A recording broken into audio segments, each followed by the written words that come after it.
Hello and welcome to Grade Expectations. I'm your host Grade, and today I wanted to talk about some of the comics that I've been buying and selling recently. So first of all, you can see behind me I have a couple X-Men comics. Over on this side I have X-Men 58, which is the first appearance of Havoc in costume. It's an 8.0 that I bought, and I really think that Havoc is an under-the-radar character. He's an old-school character. He's Scott Summers' brother, and this comic is available for a very reasonable price right now. On the other side, I've purchased an X-Men 130, which is the first appearance of Dazzler. Not super happy with the grade, but the price was hard to pass up. It was just over $100, and it's an 8.0. Dazzler, was never really a big deal in the comics. We've all heard the Taylor Swift rumors that she'll be in a random X-Men movie as Dazzler, just kind of on the side, and I think that would be enough to, take the comic to the next level. But it's just one of the many mutant appearances from Chris Claremont's run, as well as the early X-Men runs. So I wanted to talk about some of the comics that I've been selling. First one, surprising, I pumped this comic a lot, Marvel Point One. This is the first full appearance of Kamala Khan, and I have a number of copies of this comic. I bought them all up back in September when they were still available. It seemed very undervalued at the time, and Kamala Khan is a big deal. So right now, I'm seeing the price of a comic like this, raw, in a near mint to a near mint minus, going for about $300 US. And you can buy a graded comic, 9.6, for about $500 US. And I would suggest that this comic is very hard to get in high grade. And don't be like a 9.6 snob on this one. There are only about 250, 280 9.8s, and then there are about 500 9.6 on the comics on the census. And I would suggest that that's because this comic takes spine ticks. It doesn't take much to get a spine tick. Both corners are generally frayed on the spine because of bad binder tears. And right now the cost to upgrade to a 9.6, which this is effectively as good as you're going to get, the 9.8s are much like they're 3 or even more than 3 times as much as the 9.6s. So getting the 9.6s, I think the 9.6s are undervalued right now, and so I've actually been buying 9.6s. This is my third one, and I'll continue to buy them if they're undervalued. But if you're buying a bunch of higher priced comics, that means you need to sell. And so I have, this week I sold one of these for about $300 US. I have another one up, and I'll take my big gains on that comic and upgrade to like a keeper version, which I think the 9.6s are. Next comic up is Amazing Spider-Man Annual number 16, and this is the first appearance of Monica Rambeau. So, say back in September, I didn't know anything about this comic. Really, Monica Rambeau wasn't on many people's radar. She is part of the Ultimates, and I did, know about her because I've gone through the Ultimates. But when I found out that she was going to be on Disney Plus, and in the WandaVision series, I thought that the actress did a fantastic job, and I think that they're going to continue to use Monica Rambeau and that actress in the future, just because she's great at her role and did a great job. And so I actually think that this comic, which was very buzzy back when WandaVision started, is cheap right now. So you pay about $100 and you can get a near mint copy. And so I'm actually going to be buying these as I see them. Now, I'm pretty picky on the grade because there are quite a few in the lower grade that are available. So I would keep your eye out on this one. because I think Monica Rambeau is going to continue to show up. Next, Miles Morales. Ultimate Fallout 4. I was able to buy 9.6 Ultimate Fallout 4 first print that was signed by Sarah Pichelli. Sarah Pichelli did all the art. She didn't do the cover, she did the artwork for Ultimate Spider-Man and for Ultimate Fallout, the Miles Morales story. And I was shocked how cheap I got this comic. I think that Ultimate Fallout 4 right now is going down in price. I recently sold this week my other copy, my other 9.6 that wasn't signed, to make room for this one. And I would say I got about, say about $9.50 for it, which is not as good as it was back in like March, April, but there's a buying opportunity right now to buy them as well. So I'm trying to sell high and buy the ones that I like, and I kind of wanted the signed one. I used to be a signed comic snob, and the small part of my collection that is actually my personal collection, I kind of like having the yellow labels to go with the blue ones. And I don't mind some of the signatures. This one I'll probably submit again to be pressed and have Mark Bagley sign it next time he does a CGC signing. Fingers crossed, try and get a 9.8, and really the artist that did the cover work I think should have signed it. So that might have been why I got it cheaper. But Sarah Pichelli I don't think signs that much, so I think it's a cool comic. Next, this one I'm very happy to have. So this is Marvel Secret Wars #1, and this is the Miles Morales HeroCon version. And this is a pretty hard to find comic. On the CGC census there are, say 1,200 of this comic, and majority of them are 9.8s. So I was a little surprised that about half, so say about 450, are the blue label 9.8, and about 450 are signed 9.8s.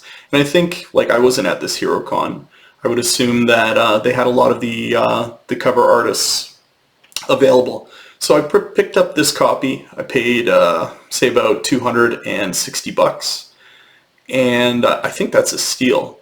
Miles Morales doesn't have that many iconic comics yet, and I think this could be a chase comic years from now. Obviously it's a Secret Wars 8 homage cover, but at the same time I've had Secret Wars 8 and I think this one stands out more, and it's cooler, and it's Miles Morales. So I've actually purchased a second one of this comic.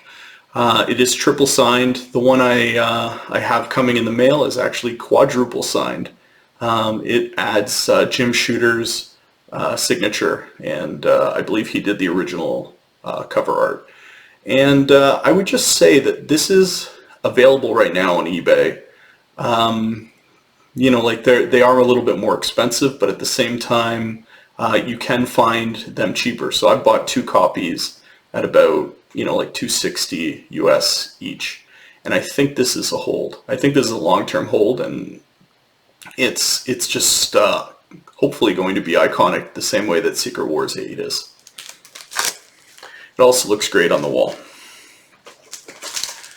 Next comic. So originally, say about 2 months ago, I bought this comic, and I thought I got a steal for it. I paid about $700 US, which at the time was, a couple hundred cheaper than it was going for.